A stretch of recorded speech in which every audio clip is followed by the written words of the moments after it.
And after I'd done that opening, I didn't know what else we could talk about, but we could talk about whether wood floors are a good idea.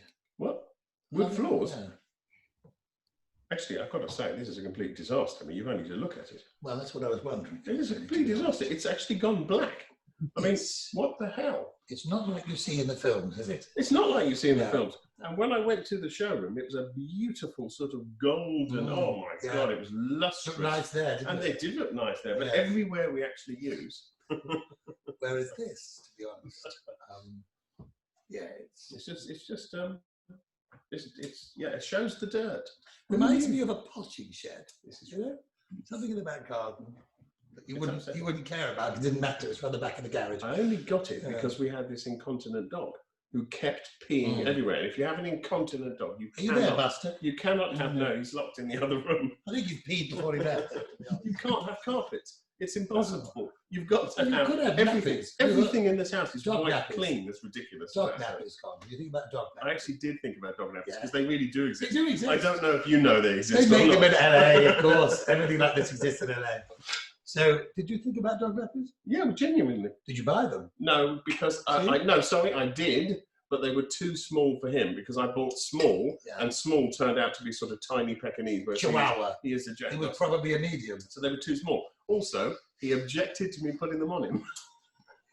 Okay, gentlemen, as interesting as this chat about constant dogs is, could I interrupt? Yeah, surely. So, good evening, everyone, and welcome to our evening with best-selling author Conn Iggulden, who's here this evening to talk about his latest book. To guide us through the evening, we have Clive Room, who is, I've been told, Conn's friend, his only friend, and mentor. I can't believe that. On a little housekeeping note, before I hand over to Clive, the only friend, if you have any questions or comments you'd like to make, if you'd like to put them through the chat bar, the little button at the bottom of your screen, and Clive will monitor this throughout the evening. So I know we're in for an absolutely fascinating evening about Conn and his writing and all his books, which is prolific. What number book is this now, Conn? It's about 20th, I would guess 22. Wow. Something like that. Yeah. Something like that. So without further ado, I'd like to hand over to Clive. Thank you very much, and welcome Clive and Conn to Chorleywood Bookshop's Zoom event evening. Thank you. Thank you, Cheryl. Great, thank you very much, Cheryl, and thank you to all the people who've actually signed up and registered to be online tonight. That's absolutely great. We're delighted you're here at this secret location in the depths of Hertfordshire, where my friend, he's one of many friends that I have, but he, on the other hand, just has a family and me. My friend Conn Iggulden, who's agreed to let us come into his home and talk to him, not now, Conn, talk to him about his work. So, welcome. Thank you, Chorleywood Bookshop, very much for sorting this out. Do support your local bookshop, it's rather important. And just to confirm, for anybody who may be concerned, that since I am the only friend he has, I've nominated Conn as my bubble, as I live alone. And so this is Corona compliant for me to be in the room, as these two households are allowed to gather. So as Cheryl said, the chat bar is open for questions. So do ask them. If they're good questions, I will pick them out and put them to Conn. If they're really good questions, I will ask them as if they were my own inspiration and give you no credit at all. But at least you'll hear your words being uttered in this broadcast. So without any further ado, really, as we say, let's go on to the subject in hand. Mr. Conn Iggulden. Who is he? What is he? Why is he? I don't think we're going to answer those questions tonight, but we'll have a bit of a go by, first of all, perhaps saying, Conn Iggulden, why did you become a writer in the first place? Who is Conn Iggulden? I always liked telling stories. I always liked it from the very beginning. One of my earliest memories is telling stories to my brother Harry. I used to make things up, and then there was Dungeons and Dragons, and I was the dungeon master, and I used to make up things for 3 or 4 other people to play. And I always read books, and I loved being engaged by stories I'd read and finding characters I loved and endings I didn't expect. And it was an entire world that I wanted to be a part of from the youngest age. So I was almost always writing stories. From the age of about 11, I mean, I wrote a book called Tales from Planet Earth, and sent it to publishers, and they sent it straight back. It was awful, but I had the idea that this was what I wanted to do. And the rest of my life, to some extent, was merely going to be a way of paying to keep me physically alive while I produced those stories. And then from the age of about 11 to the age of about 28, I wrote stories constantly, short and long, and sent them to publishers first of all, and then eventually agents when I worked out that publishers didn't want them. So despite being constantly rejected Yes. by people who, let's face it, know what they're talking about, you still carried on. Well, there was something in you that wants to be a writer, and you weren't going to be put off. Same is true of actors; those very brave people that they are. Gladiators. Not being put off by rejection is quite an interesting thing. It is something. I mean, I enjoyed it. That's the obvious thing. I enjoyed the process of creating the stories.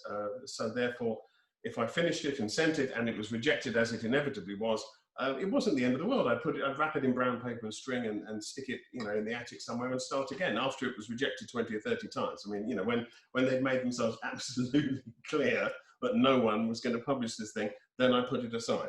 But I didn't mind that so much because the process had been so enjoyable, and I tended to feel that I was getting better as time went on, although you get very little feedback. I mean, one of the sad things about authors, trying to break in, is that you send it away and you might get a scribbled line and a margin, sort of keep it up, or I like the beginning, but otherwise there's no feedback whatsoever. You can only assume that you're getting slowly better. There's no packed audience applauding, and actors get. Writers living in their lonely little eyrie just have to hope that someone's liking it. But I guess you were honing your craft, even without knowing it, perhaps. Yeah. By trying to write differently, to write better each time, hoping someone would say yes. Yes. So were actually the beginnings of learning your craft. Well, I mean, it does, because it takes time, like anything else, to be decent at something. And I've met a lot of authors since then who have had something in their past that served as a sort of crucible.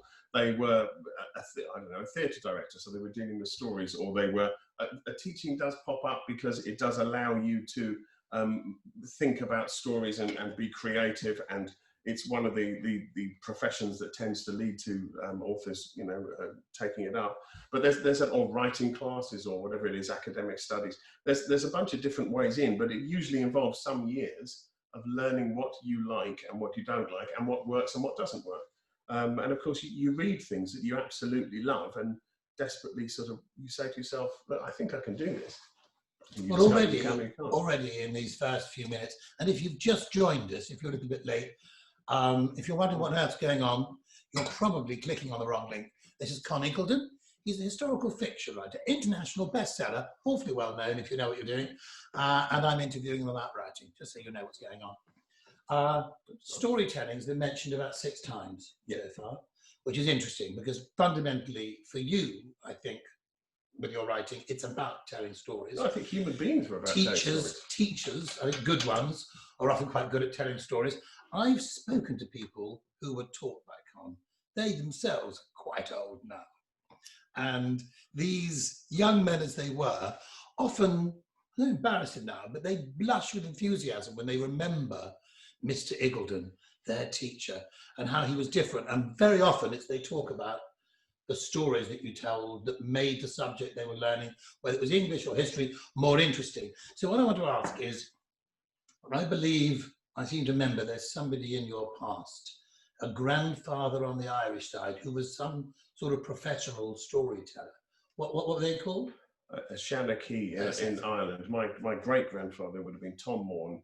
It's true, he was a storyteller who used to go from village to village and tell stories around the fireside of Irish history and interesting things that had happened to him. But it's more fundamental than that. It seems to me that human beings structure their entire existence around stories. I don't want to suggest storytellers are the most important profession. No, obviously, not about actors. There are surgeons and people like that who have some claim to it. But for example, if you take a simple football match, I mean, what's more exciting, a 5-0 win or a game that goes 0-0, 1-0, 1-1, then 2-1, then 2-2, then 3-2. That's a far more, there's an element of story in the way we enjoy our life. And that's, it's a sort of structure that we put over absolutely everything. I think of life in stories, and I remember life as stories. I'm terrible with dates, my wife always says, and with anniversaries and with birthdays and things like that. But I remember individual stories. So I tell them as they happen to me, as I hear them. For example, when I was teaching many years ago, I had a little kit car, a Westfield kit car. And the only problem with it was that the nose was very narrow and it used to overheat. It used to get to, I used to watch the I remember it. I remember it rise. We did 100 We miles got an it hour. up to 100 somewhere in Oxford. So we got to, the point is, it overheated and the water used to pour out. And because it was so narrow, it used to pour onto my feet. And then we were out of water and I got used to carrying a water jug with me until one night when that water jug was empty and I was stuck in the middle of nowhere. I only had a few miles to go. There was steam and a great cloud of vapor everywhere. And I thought, well, I've got the bottle and I have a full bladder. And there is one way that I can get this car back on the road. And so, I filled it up as best I could. How very Bear Grylls of it, but really, folks. But the point, unfortunately, I didn't make it. So when I got only a couple of miles further on, the car overheated again. But this time, the cloud of smoke and vapor and the water that poured all over my shoes inside the car had a completely different nature. And it was a completely different experience. And I remember sitting there coated in sort of red hot urine. And I remember thinking, this is a funny story. Yeah. It genuinely was. I mean, I was laughing, honestly, as I was going through it. It was ridiculous, but that's life. Could have been used as an advert for 4-star or diesel, really. So let's start up to date and perhaps then go back. Okay. Up to date, there is a new book, The Gates of Athens. Familiar to those who may remember its predecessor, The Gates of Rome. He's moved, folks, he's moved. So, first of all, why Athens? I mean, Mykonos is popular at this time of year, and yet you've gone for Athens. Why the Gates of Athens? Ancient Greece, I mean, apart from anything else, it's the beginning, the starting point for the West, the starting point for theatre, the starting point for philosophy. But I avoided it for years because of David Gemmell having done a book called Lion of Macedon and Dark Prince. He did a sort of 2-book set, and they were... And he's also one of your favourites. He was one of my favourites, and they were so well done. It was about Alexander the Great, and it was so well done that I thought, you know what, I cannot equal this, and I cannot possibly touch ancient Greece. However, as time went on, and my son started to do an A-level in Greek and Latin, and I started to look for the sort of stories, and he came home and would tell me stories about Xenophon, for example. So I did that, the Falcon of Sparta, which was about the most extraordinary event. I mean, Xenophon was a man who was with 10,000 Greeks who went into Persia at the behest of a Persian prince to try and take over a kingdom. And what happened to them and how they had to fight their way home was an amazing story. And so I fell in love a little bit with the culture. So then I thought I went to Athens and I climbed the Acropolis and I looked at the various rocks of the Areopagus, for example, the stones where they used to meet and have their juries. And I drove to Sparta and I stood on the Spartan Acropolis. The raised section. It was architecture from a dozen different periods, but I was able to look at the bowl of mountains around me and think, God, this is the one this is the same view Leonidas would have seen. And so you begin to realize that, these are some fantastic stories, and that's without going near Alexander the Great. The peculiar thing, of course, actually, is that in this most recent book, I had to deal with Alexander of Macedon, his ancestor. So it was very nice to be getting within 100 years of him. But I was dealing with the Battle of Marathon in 490 BC. This would be the Battle of Snickers to those of us who are millennials. The first big Persian invasion, and leading up to the Battle of Thermopylae, which I wasn't covering from a Spartan point of view because I was taking the Athenian sort of perspective. So while the Spartans famously were holding at Thermopylae and Leonidas was giving his life and he was saying, if you want our weapons, come and take them and all the rest of it, the Athenians were fighting a huge sea battle, vastly outnumbered 2 or 3 times. They had about 300 ships and the Persians had between 600 and 900. And they were completely outmatched and outmaneuvered and they had to retreat and retreat. It was a complete disaster for Athens and one heck of a story. And so that's always what brings me in. I really I thought to myself, who's the most famous Greek who's not Alexander the Great? And it's Pericles. Now, there are 2 of them, not to get confused, aren't there? Pericles? 2 guys called Pericles. Isn't the one in Shakespeare different? Oh God, you're thinking? Yes, it is. Yeah, he is. Yeah, He's not the same one. It's not that the Pericles. No, I'm thinking of the most famous statesman of them all. But the point is, his father Xanthippus was at the Battle of Marathon, and so was Aeschylus the playwright, for example, and Aristides and Themistocles, and the major characters who went to make up the society of Athens at the time, and they were all in one place on one day. And so therefore it was a way to begin the story and then see what happened with their lives. And the results are extraordinary. Just extraordinary. Now, just looking over here, Flux has written in to suggest a video game called Assassin's Creed Odyssey, which is based on the Peloponnesian War, and said, would you ever consider writing the narrative or being an advisor for a historical-based video game? As his agent, taking 15%, of course, he would be very interested. The simple answer is yes. Yeah. Thank you for asking. Yes. Yeah. Just another area which you can go into with writing. We're going to cover quite a lot of areas of writing that Conn's actually gone into tonight. And in terms of looking at some of those stories of both Athens and Rome and Sparta, it's something about those ancient and the roads. Yeah. What did they ever do for us? It's something about, certainly I remember as a young boy, and I think for lots of young boys and girls, the myths and legends of using us as their pawns in their games with each other, but was fascinating stories that really captured the imagination, but probably quite young, early in our lives. In the period I'm writing about at the moment, which is around 480 BC and after the Persian invasion, it blurs that line because, for example, you have an Athenian leader, Cimon, with or without Pericles. He probably was there, but it's not confirmed. But Cimon led an expedition to an island called Skyros to find the tomb of Theseus.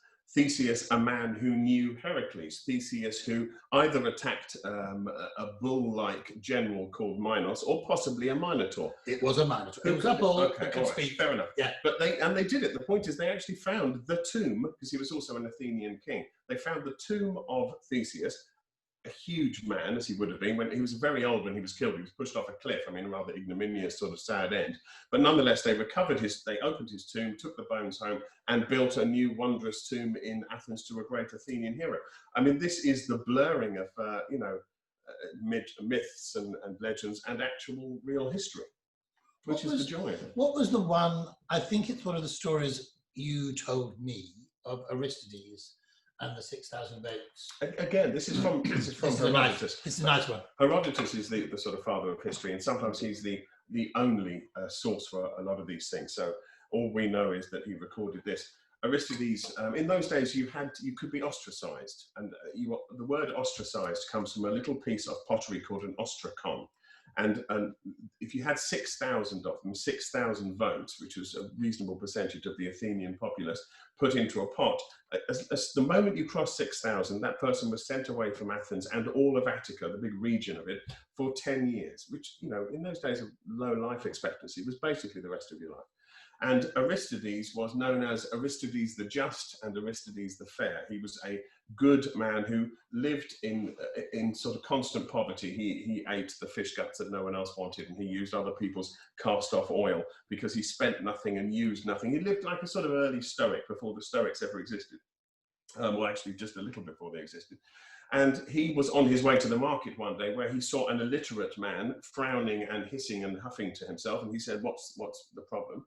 And he said, well, I would like to write on this ostrakon, but I don't know my letters. Can you help me? And he said, yes, of course. What name would you like me to put? And he said, Aristides. And Aristides said, do you know Aristides, this man? And he said, no, but Aristides the Just. I'm sick of hearing his name. Yeah.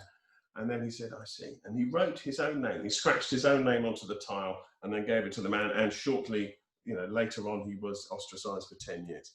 But then the Persians invaded and they had to bring him home, which is one hell of a story arc.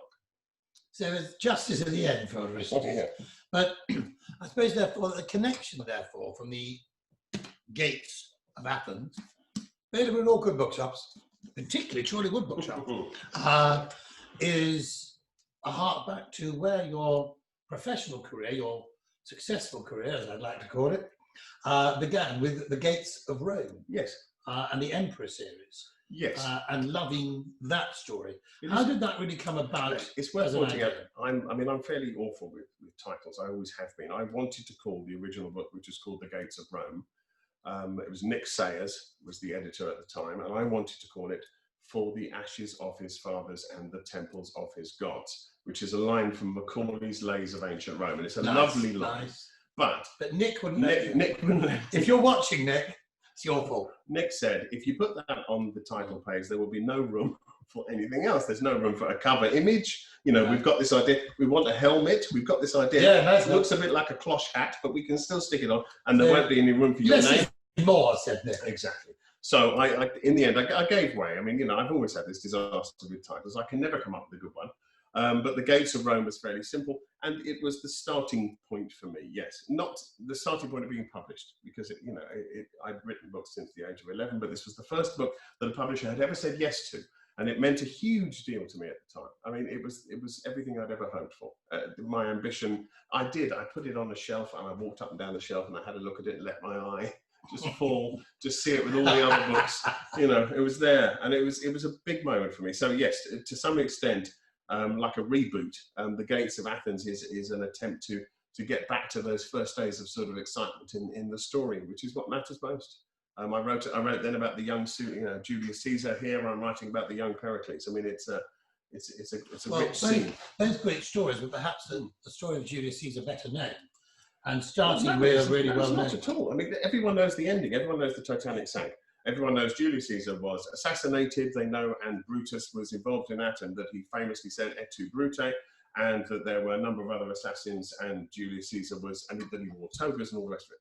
But that's all the last few years of his life. People who know him particularly well know that he, had a son with Cleopatra called Ptolemy Caesarion, one of the great tragic lives, because he wasn't allowed to survive because he was the son of Julius Caesar and Cleopatra, who had inherited the East, and he could have dominated the whole world, but he was never allowed to because Augustus would never let him live. He was killed at age about 17. One of the obelisks that commemorates that fact is the needle on the Thames. I didn't know that. Cleopatra's needle. All the hieroglyphics are commemorating the birth of the son of Julius. Oh, I don't know. Gosh, I don't know. So, if this is wrong, do write it and tell us. And that's what I've been told.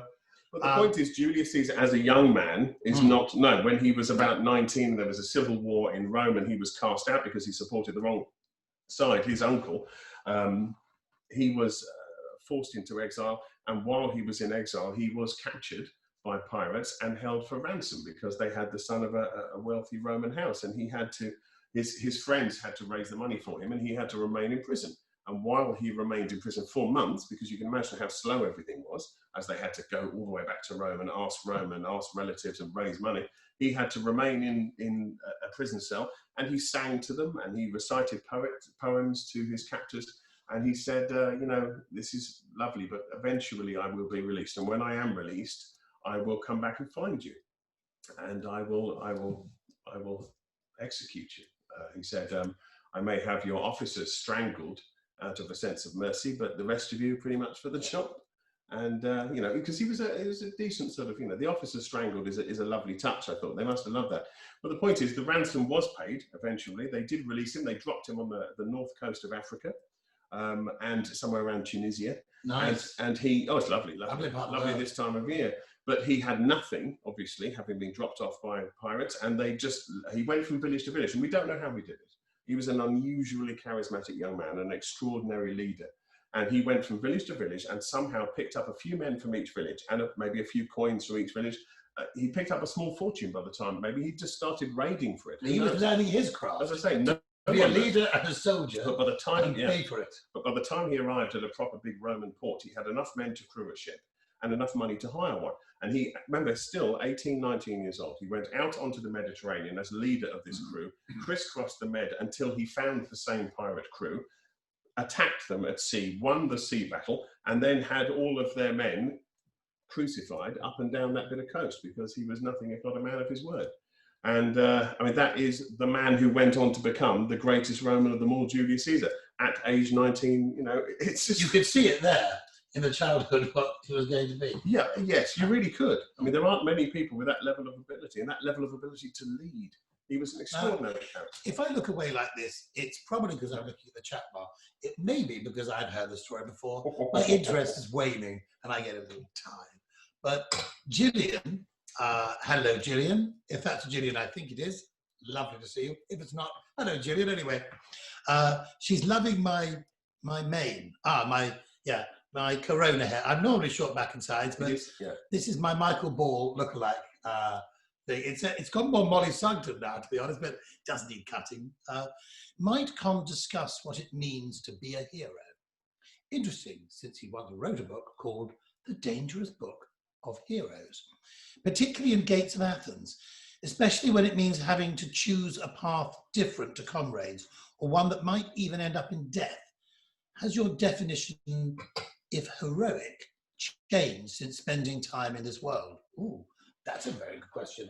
So heroism and what it means, has your definition changed by looking at the heroes in this Athenian world? It's funny, my whole career to some extent has been an exploration of this. I mean, I am always interested in characters who have achieved something extraordinary with their lives, especially those who didn't start as the son of a king and didn't inherit everything that they had and had to sort of make themselves of nothing. It's why Genghis Khan appealed to me so much. It's the greatest rags to riches story of all time. He had absolutely nothing. He was left to starve to death.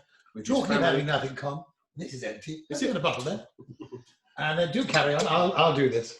If there's another bottle, pass it my way. But that's what has always appealed to me, the difference a single human being can make, because we've only to look around to see that is absolutely the truth.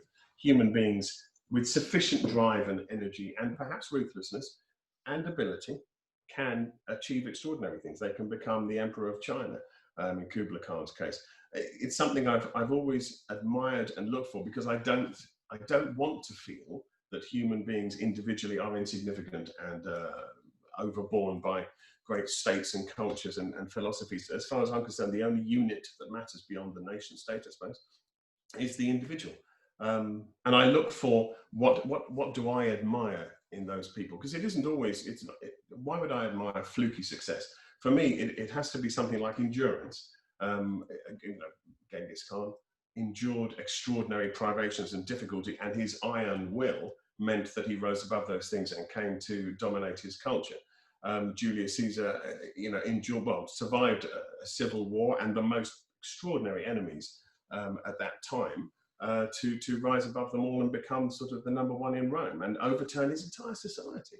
I mean, in Athens, you get the characters who have to survive, who have to outwit a Persian enemy so advanced and so dominant in terms of numbers that they haven't got a hope in hell. They honestly haven't. And it takes a man like Themistocles and Xanthippus, father of Pericles, to come up with plans that can beat them. Sheer genius on the hoof. And that appeals to me. It's like liking Sherlock Holmes. I would think that Gillian is referring to that sort of furrowing your own path when it's a lonely one, making a decision that goes against what might be easier for you, because it's the right one to make. That sort of sense of leadership in a hero. It could be. I mean, I've always enjoyed, when I did The Dangerous Book for Boys and The Double Dangerous Book for Boys, the sequel, I did the stories of courage, but it involves people, for example, like Shackleton, who, were unable to complete their expedition. They had to make a decision in that sense to stop and to not to push on and get everyone killed as Scott had, but to decide to cut off and come home and rather be, was it live lions and dead donkeys, if I got that right? It was Kenneth Clark, I think Alan Clark's father, who said lions led by donkeys. No, not that one. No, he said to his wife, Shackleton said to his wife, I'd rather be a live donkey than a dead lion, I think was the point. But he said, in fact, the reason he's used in leadership seminars. What did his wife say? Well, she wasn't thrilled about it. It didn't seem to get on. It does you bring on to that point, though, by you moving swiftly on to actually something I was going to cover next, which is that you're known, RJ, the world over as an historical fiction writer, and that's your main output, but you're possibly known by more people, in terms of one individual book, for The Dangerous Book for Boys, which is some years ago now. So why having written a book that sold better than all the other books, would you bother to write a second one called The Double Dangerous Book for Boys?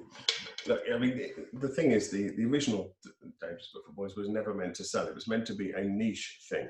I was convinced at the time that I had a series of interests that didn't appeal to anyone else and never would. But, I mean, this is literally the truth. I thought if I self-published the thing, it would cost me money.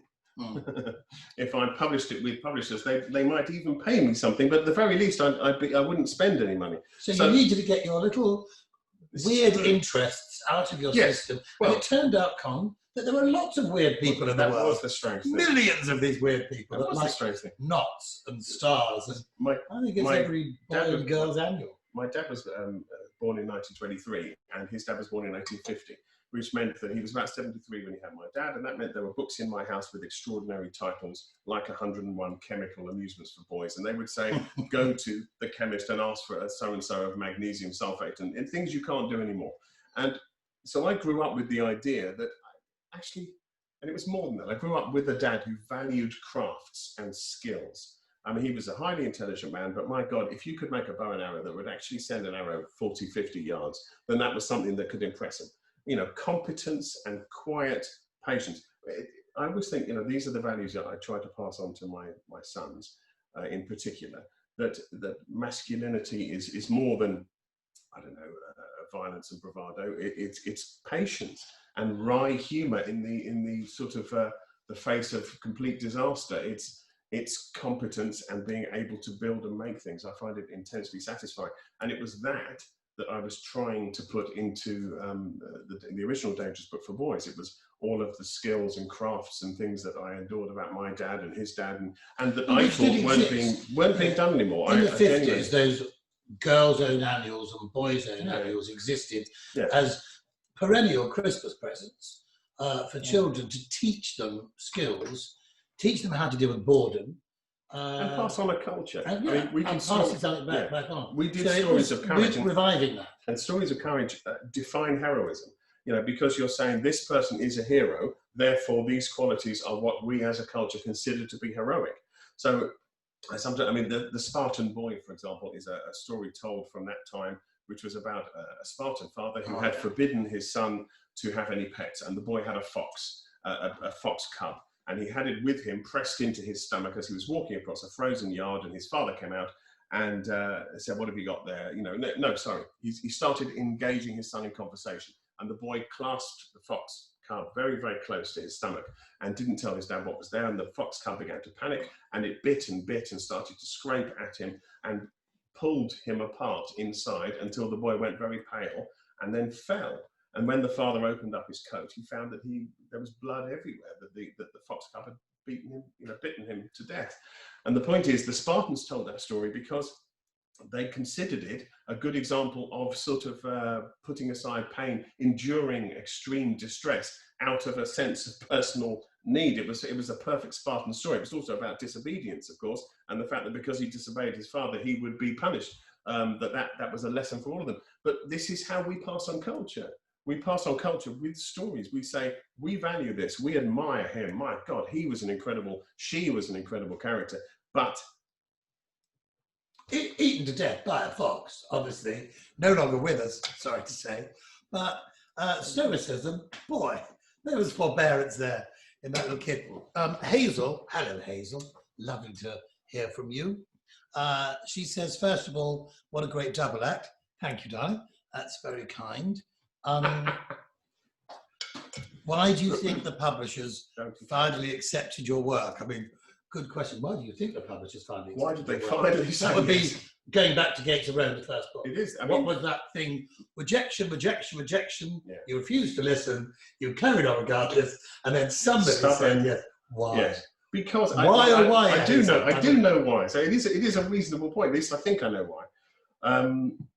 I used to believe, because I was a creative person, that when I was writing, I needed to write in a sort of sense of feeling on fire creatively, in a great fugue of sort of excitement and then I'd collapse like Mozart with flouncing white, shirt sleeves all over the place, and I'd be exhausted like a tuberculosis victim. I'd be pale and drawn for the next few days.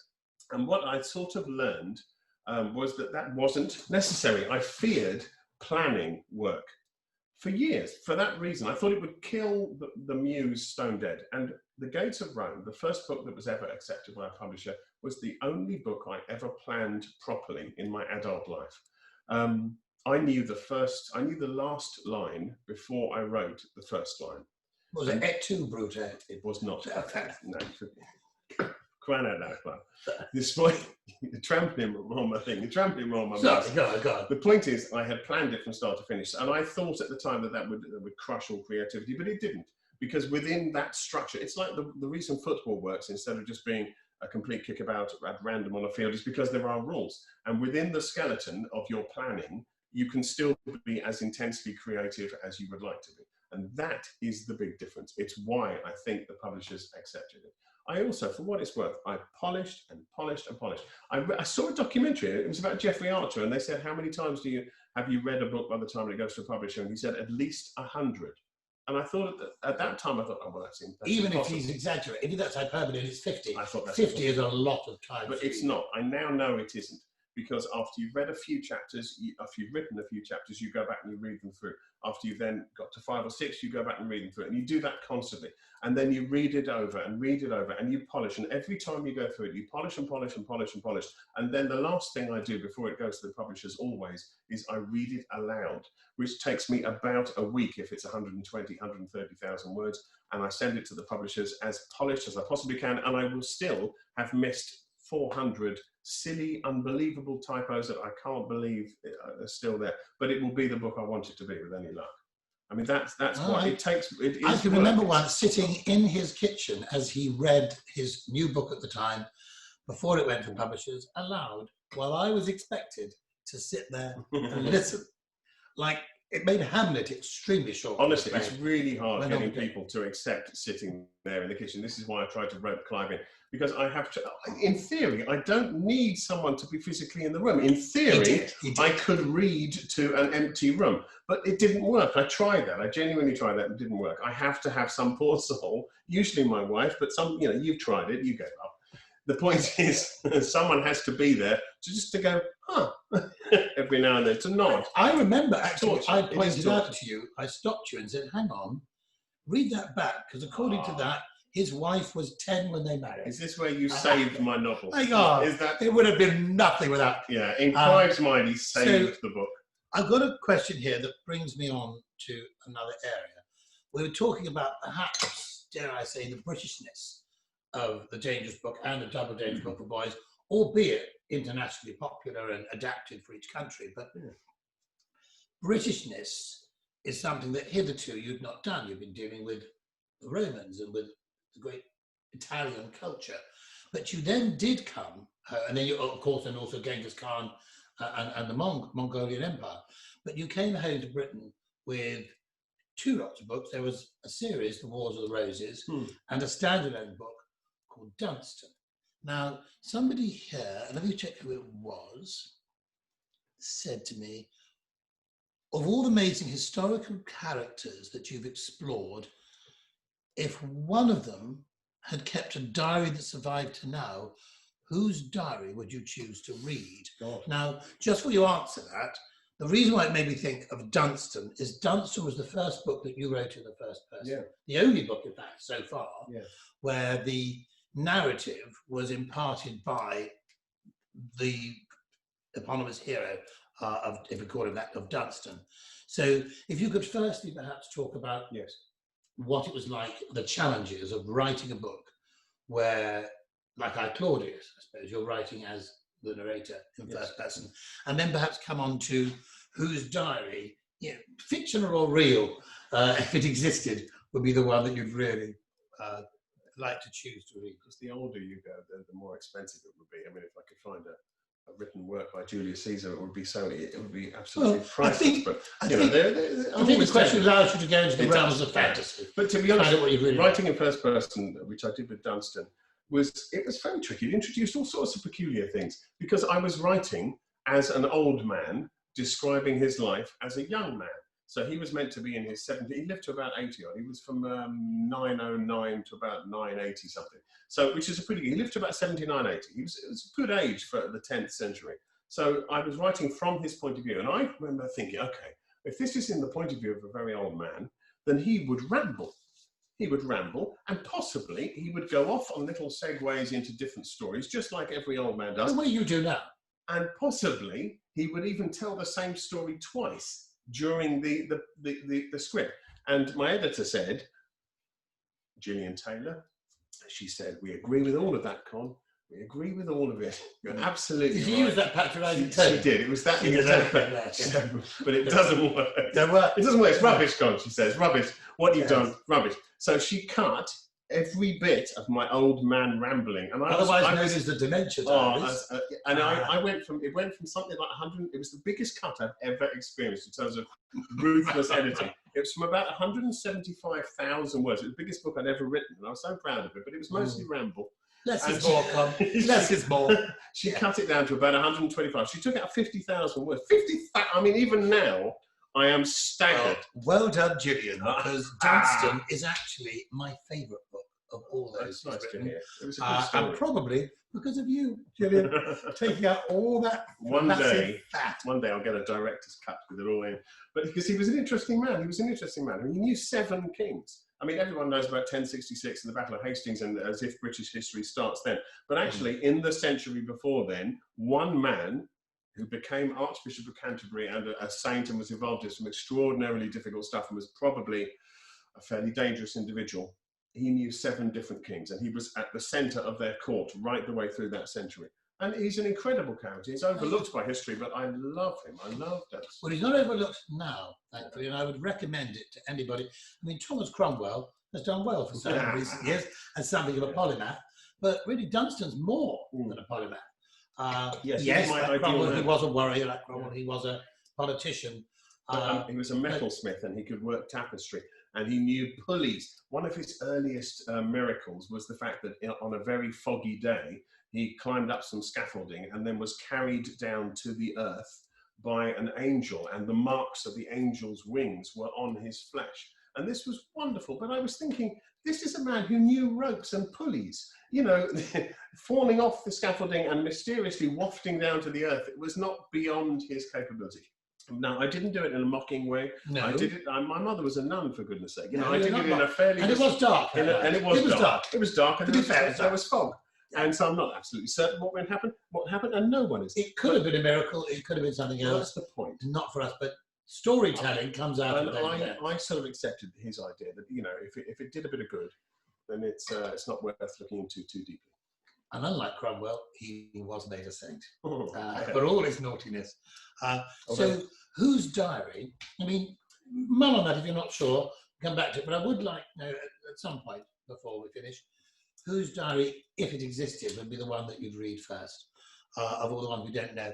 So, looking at the other British part of that period of your writing, the Wars of the Roses. Well, I mean, to some extent, people suggested, I think at the time, that it was because I was getting a bit older and I didn't want to go, you know, to the locations like Mongolia, because St Albans was the first battle, 1455, and it's about 5 miles away. I remember our afternoon there, trying to work out what it was like to carry Henry VI from the battle to the altar, mortally wounded, they thought at the time. Because I had to set up the scene where his enemy would open the doors and walk all the way down. Was it the longest nave in England at that time? Yeah, so he'd walk all the way down with Henry VI resting against the altar, possibly mortally wounded. They said it hit him in the neck, the arrow, but if it had, it would have been a mortal wound. So it has to be lower than that, maybe around the clavicle. Around the clavicle. And he walked all the way down, and it was important to remember that in those days, cathedrals were painted. So you weren't looking at grey stone columns, you were looking at columns of red and gold and blue. You can actually see a little bit of it in St Albans if you go. So it's important to go to the scenes. I've been to the scenes of a number of places in Wars of the Roses with Clive, because it's a way to understand sometimes why something happened. I mean, because maybe I helped it all make sense by having me there, guiding him, explaining things. He mostly ruined it. But it's we went, for example, rude. That's what I'm going to say. Rude. I had to explain a particular scene around the Battle of Wakefield in Sandal Castle. How it was that a particular army had not been able to sally out in time to see off the army of Margaret of Anjou. And the point is, when we went there, we found the little lane over the moat was, what was it, about 8 feet wide? You could barely get 3 men out, or maybe a horse and a couple of men. You literally, if you'd crammed 5,000 or 7,000 men in there, you couldn't get them out in time to form a proper army. So they were sort of picked off as they came out. And the geography is important. Like, again, going to Sparta, you get the sense of a very dry land and where the rivers are, if at all possible. And Mongolia, again, I go to the place because it teaches you things. Things you weren't expecting. Didn't going to Mongolia teach you, as you remember, that it looks rather like Wales? Well, yes, as it happened. Could have saved the airfare. I started the Genghis Khan books, and I suddenly thought, well, I can't do this because I can't visualize it. I don't know what the birds look like, and I don't know what I used to call this the Amalfi lemon problem, that it worried me that if you wrote a book about the Amalfi coast, you would have to write about the lemons, because every garden has lemons, and there are lemon groves all the way up the coast. And if you didn't write about lemons, you'd look like you hadn't done any research. So it worries me that whenever I pick up a new subject, that I'm missing the Amalfi lemon that everyone should know. And, that's the great thing. I should point out that other lemons are available. But the point there being that with those early books, Julius Caesar, certainly with Genghis Khan, of which only one book, I think, had ever been written before. Yeah. There was very little known. Yes. But when you come to doing things like a series on the Wars of the Roses, there's much more known. And there's so many people who think they're experts. Yeah. That's great. Great they are, and they love the book. But you get something wrong, you're in trouble. So research becomes so much more important. It does. And there's loads of it yes. to get through. I mean, from the very earliest days with the Roman stuff, I made some decisions, some of which were right, and I think some of them probably wrong. But I got an awful lot of abuse from people. All the Roman reenactment guys, they all have emails, which was a bit of a shock to me. And they all sort of say, you got this bit wrong, or, there's no chance. There was no way. Some of them suggested that Brutus was Julius Caesar's son, which was just, he was engaged to Julius Caesar's daughter at one point. So that's just not true. Even in that'd be wrong. That'd be wrong. You didn't engage your son to your daughter. That was absolute crackers. But people will tell you this as in the thing you don't know that you really should know. It's very peculiar. I did get so annoyed by it, I must admit, back in the early days of my third book, that I thought to myself, I am going to give Julius Caesar a telescope just to wind them up. And I thought to myself, I can justify this. I can give them because after all, there is a convex lens that was found in Nimrud in, I think it's Persia. Convex. Yeah, that way sticks out. Concave, that one. Yeah. It's called the Nimrud lens, and it's from the 5th century BC, and it's in the British Museum. Now, if you take a convex lens, you can use it to magnify letters. But if you take 2 of them and maybe some sort of tube, you've got yourself a telescope. And as ridiculous as that sounds, to think about the ancient world having telescopes, the ancient Assyrians, who were part of the Persian Empire, described Saturn as being surrounded by a snake biting its own tail.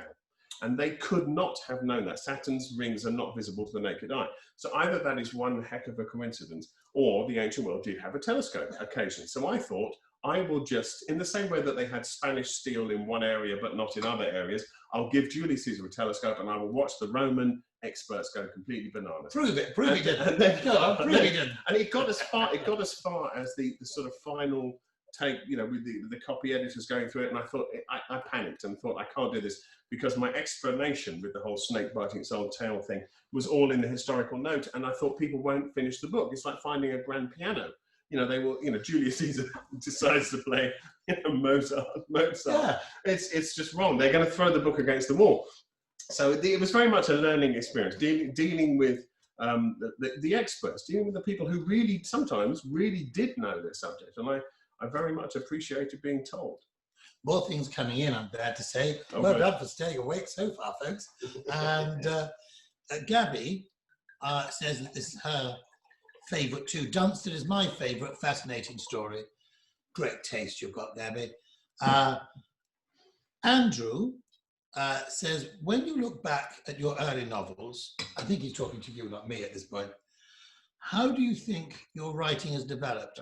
And what aspects of the craft we spoke about earlier do you still have to battle with? So how's your writing developed from the early days to now, and what aspect of the craft is still eluding you? It was Andrew, wasn't it? It was Andrew. I don't know if you'll agree with me, Andrew, but I had to write, before I left the Roman series completely, I wanted to write a final 5th book. I'd written the old 4 books to a trilogy ploy for Julius Caesar, and I wanted to write one final book that would take me into Augustus, and then that would finish the series forever.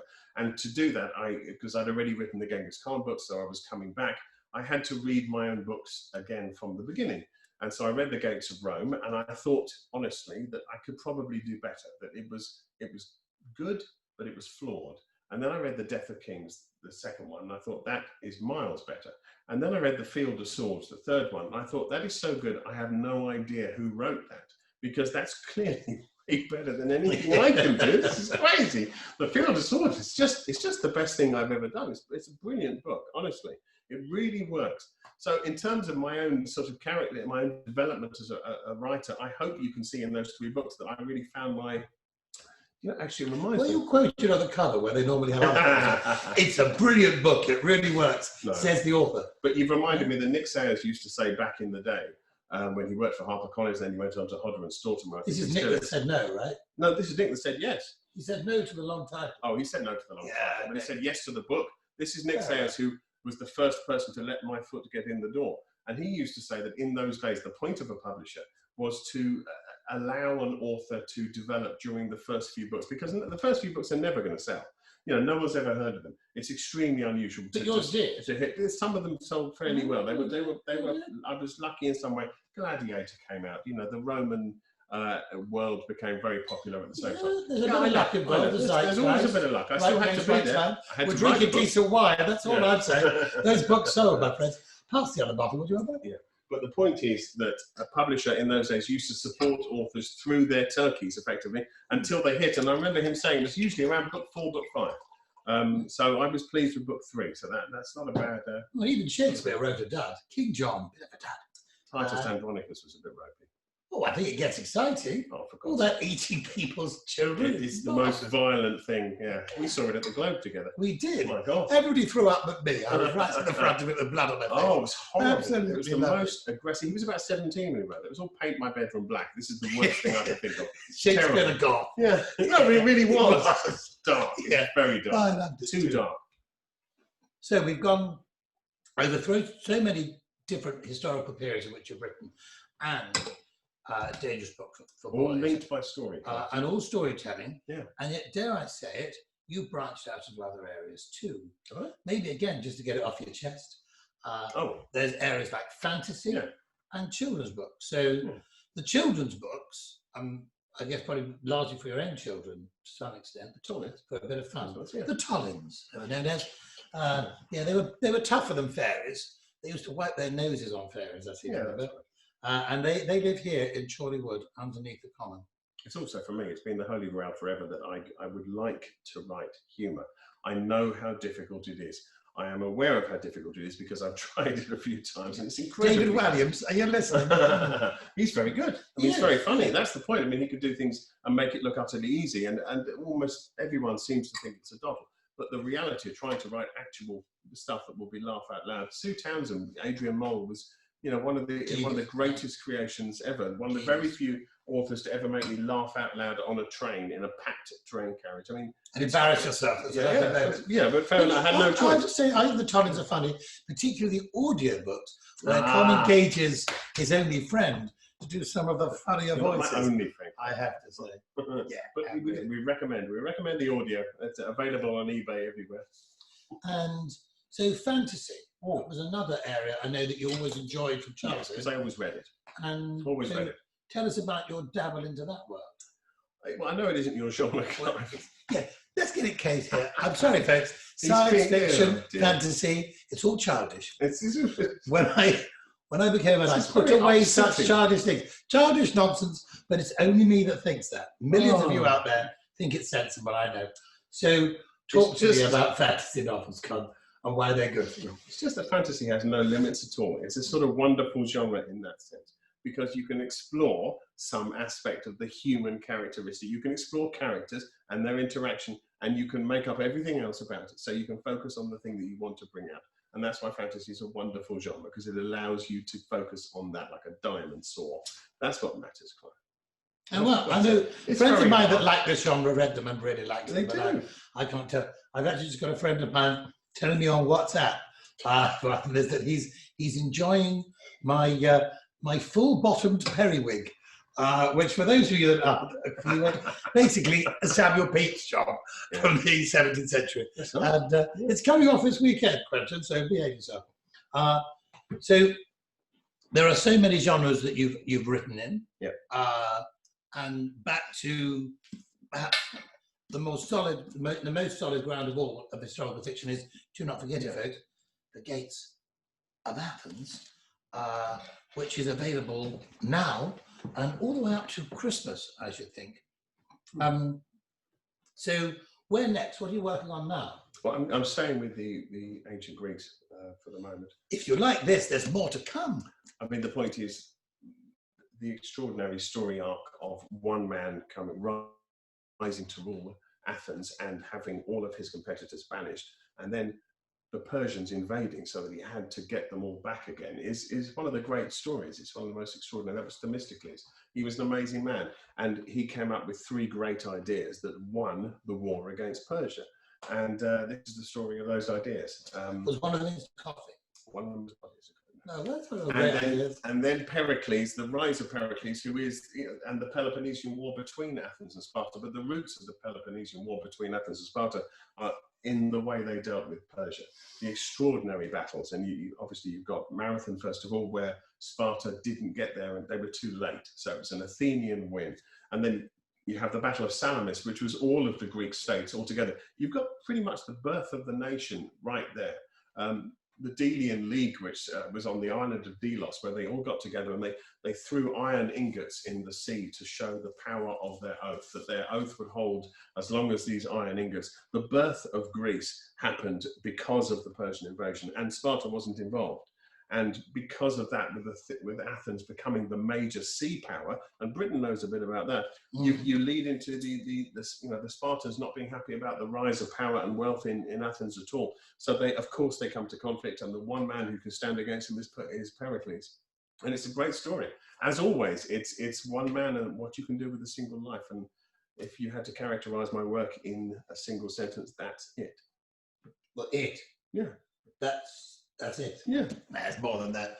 Well, certainly, I have to not only thank you for spending the time this evening to talk about your work, and thank you for writing your books, because I've actually quite enjoyed them. And writing at the moment, books have become perhaps more important than ever, in a way, in these challenging times in which we live, where there's time to be filled.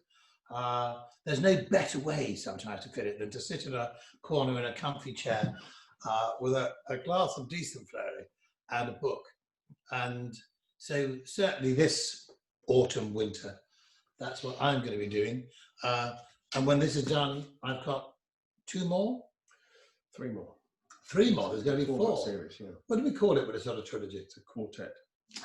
Yes, of course. I knew that, actually. So, fundamentally, thank you very much, Dave. Thank you for sharing a little bit of your world. Yeah, we can shake hands. We've learned that if you want to get published, actually plan it before you write it. It sounds obvious, but you know. But do it. Also, if you want to get published, stick at it. Don't accept no for an answer. That's important. And if you want to stay published, you have to stay working hard. I can personally tell you that Mr. Iggulden works very hard to write his books. He doesn't moon around in his dressing gown all day. By midday at least, he's always in clothes. But thank you, Chorleywood Bookshop, for the opportunity of doing this conversation with.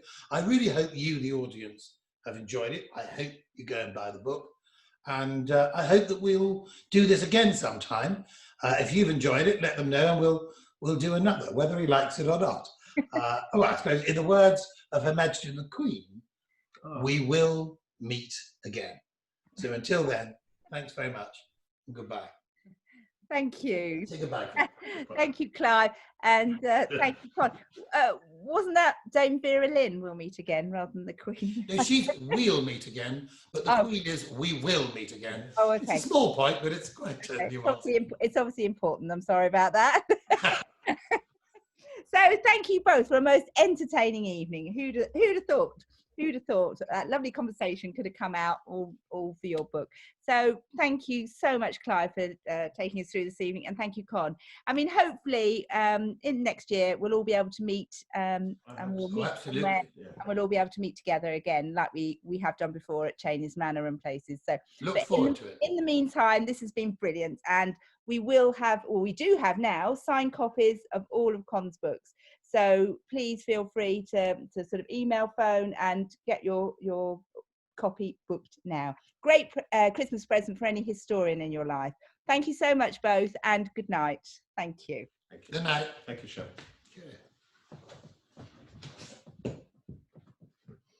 Well, That was fun.